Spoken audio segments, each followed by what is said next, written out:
everybody. Michael Falato here from Full Throttle Leaders. I got a good friend of mine named Andrew Perry, who's at Immediately. Been a longtime client of our company, but also a good friend. Andrew, how did you get to Immediately? What was your growth? What was your pattern? What was your path to get to SVP of growth? Yeah, so it's definitely a non-traditional path to marketing and sales, but I actually started out. I went to school to be a teacher, Oh, same an thing. an elementary special ed teacher, and I'll never forget the conversation that I had. So I was actually working for I was working for my father like during school, right? I was living in Providence. Went to Providence College, go Friars.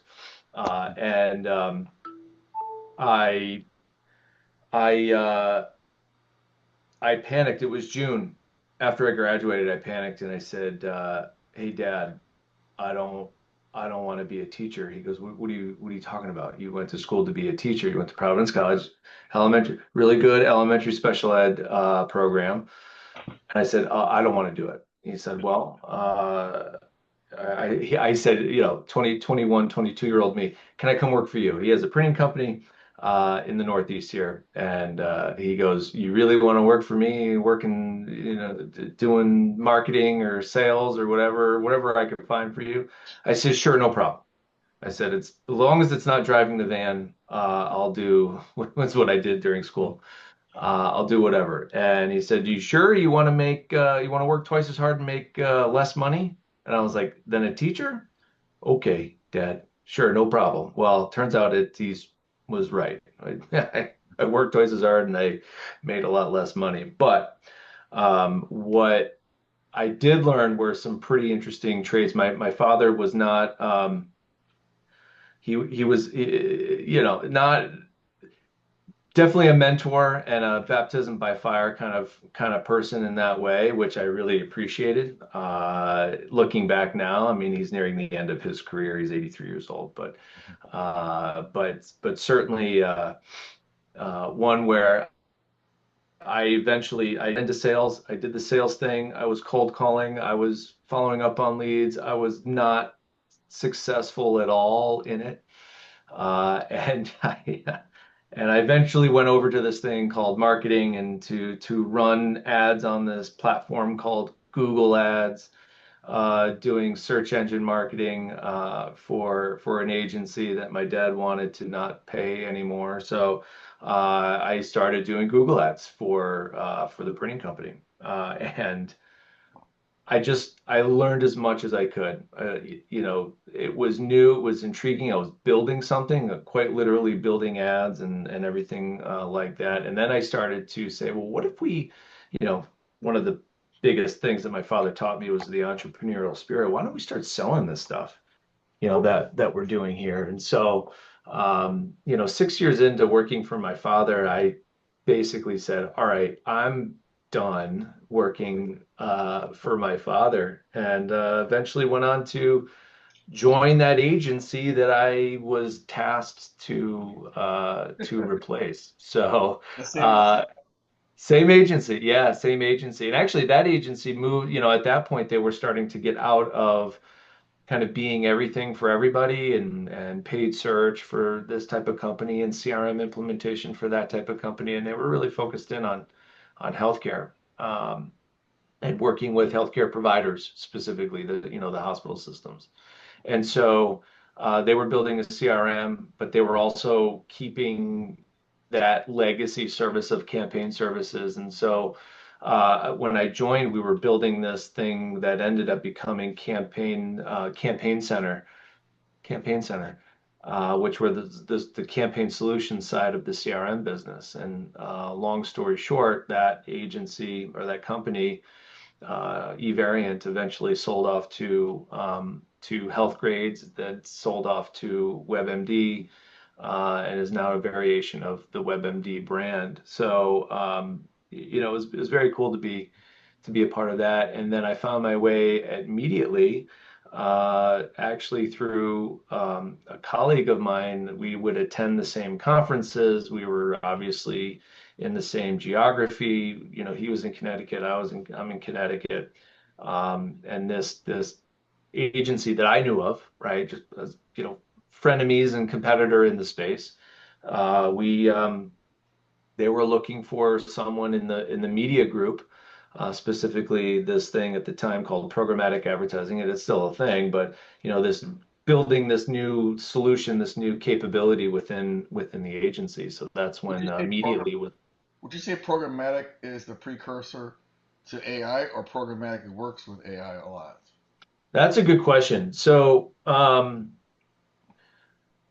I would say that there is an element of AI that is foundational to programmatic advertising. So there's machine learning, which is a function of AI. It doesn't cover all of the things that AI does or the full spectrum of AI, but programmatic advertising and really any biddable media format like Google or Meta or LinkedIn to find an audience at the right time and at the right place on the right device uses machine learning. Now, the AI components that we know today, the generative AI and that iterative learning that the machines do in order to be better at finding that new audience or finding that better placement. I mean, that's inherent today, but back then it was just machine learning. Buzzword du jour, Yeah. as it were. What would you say the biggest learning, either positive or negative, from doing something right or wrong in the last 6 months that you could pass on to our audience? Um, Honestly, the biggest piece of advice that I tell anybody, whether they're, you know, humble enough to be further along in their career than me and asking me that question, or they're newbies coming into the space, is like know what you don't know, and be humble about that because there's so much to learn and to take in and to iterate from. I think especially today and especially in the space that I work in, Mm. what happened what happens today is so different than what happened 6 months ago, and what we were used to doing a year ago or 18 months or 24 months ago is fundamentally different. And so it's that constant need to learn and to refine is something that you have to do in today's world. And I'll be the first one to admit that like once I know something works and I've seen it work and I use it and I'm successful with it, I am the first one to say I'm not moving from that tactic or I'm not moving from that strategy. And it's gotten me into not into trouble, but it's, I fell behind in some Yeah. spaces. So What's the don't be best? afraid. Yeah. Don't be afraid to learn, learn from the past, know what you don't know and enhance. What's been the most successful way to get top of funnel for yourself in the last couple of years? Yeah, honestly, like doing as much outreach as possible. y- Really just focusing on who your target audience is, your ICP, whatever acronym you want to give it. Really focusing in on that, and then understanding like you just it's a quality numbers game, but in my opinion, it's still a numbers game. You have to be able to do outreach at scale, whether that's, honestly, Michael, through what you're providing for us, Mm. to reach an audience at scale, in mass, with a message that's slightly tailored for the audience that's receiving message. I think that's very powerful.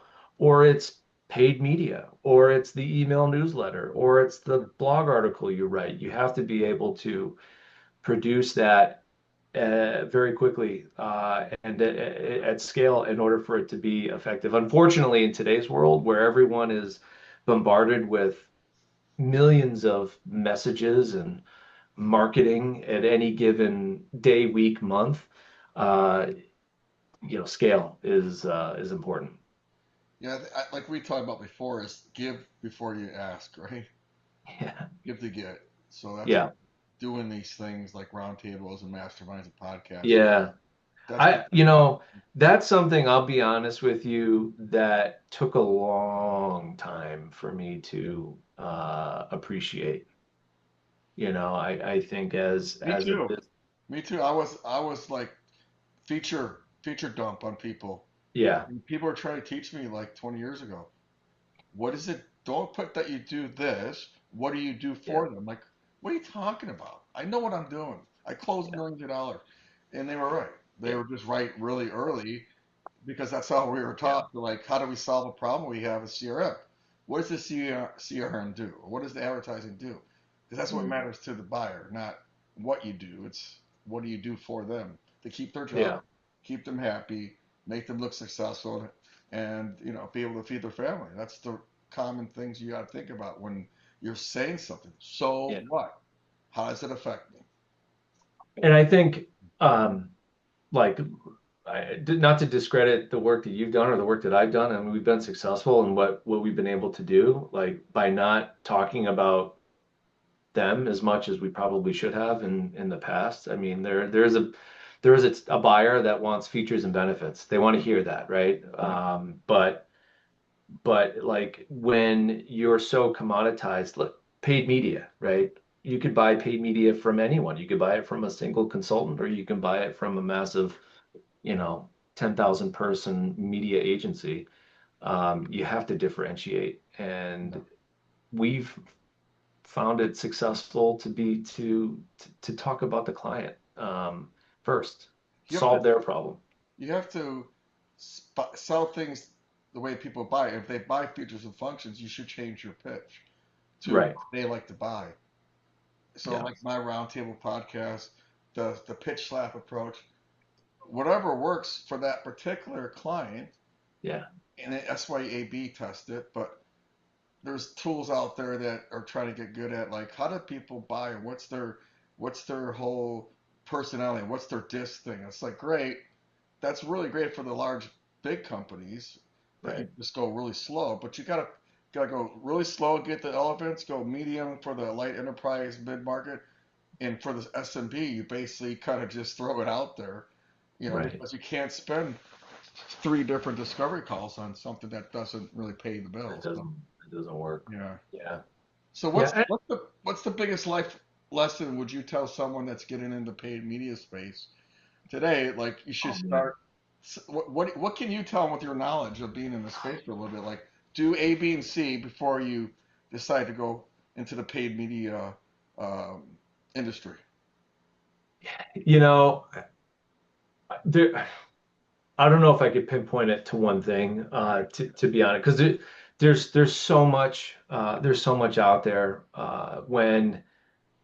When you think about paid media, you have people that focus in on digital, you have people that focus in on traditional, you have people that focus in on experiential, and then there's overlap, right? There's uh, to all those three buckets. I would say like don't and I've only come to appreciate this in the last couple of years. Don't assume or feel that any one thing is better than the other, right? Oh, well, digital's got to be the way to go because who watches TV anymore?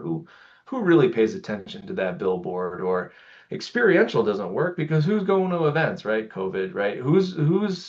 Who's doing that nowadays? It's all about Google, it's all about Meta or LinkedIn and the digital element. And I think that people tend to go so far in whether it's that direction or it's the other one. Um, you have to appreciate that in paid media, again, consumers or business buyers or any persona really, they're inundated with marketing messages day in and day out. Appreciate the Hmm. many things that a consumer or a buyer interacts with, whether it's digital or it's traditional or it's experiential or it's the newsletter or it's the direct mail piece that you might get that, oh, I throw those away. No one reads those. Well, maybe not. Depends on the buyer, Some of the old right? school ways of doing things get more attention. For me, it's like people say, "Oh, I do phone calls and it works." I'm like, "Yeah, it might work, but I don't answer my phone, and not many other people I know answer their phone. You gotta Right. you gotta have some sort of relationship before you should just go, hey, it's Michael. Yeah. I work for this. But tell us how people should reach you. Like, what's your email address? Sure. Cell phone number would be good probably, and how they should Yeah. and why they should reach out to you. It's just to close out this Well, podcast. I appreciate you giving me that opportunity to do that. So you can find me on LinkedIn, first of all. If you just search for Andrew Albert Perry, you'll find me. But my email is andrew.perry@mediate.ly. It's right there in my on the lower left of my Zoom handle. Phone number 860-773-3917. That is my work phone. It comes right to my cell phone. So please do call. As far as what people can leverage me for, one, well, I'm a great soundboard for all things paid media. Certainly, if you're looking at a particular media plan or a strategy that you might want a second opinion on, I'm more than happy to do that for folks. But looking to get that message out there, whether it's brand awareness or it's driving leads and engagement for your brand, that is what Immediately does for most industries, but we do tend to special in on healthcare and higher ed, financial services, and B2B. So we're always willing to take a look, help somebody out. All right, thanks, Andrew. Appreciate you being on the show. Thanks, Michael. I appreciate the time. Take care.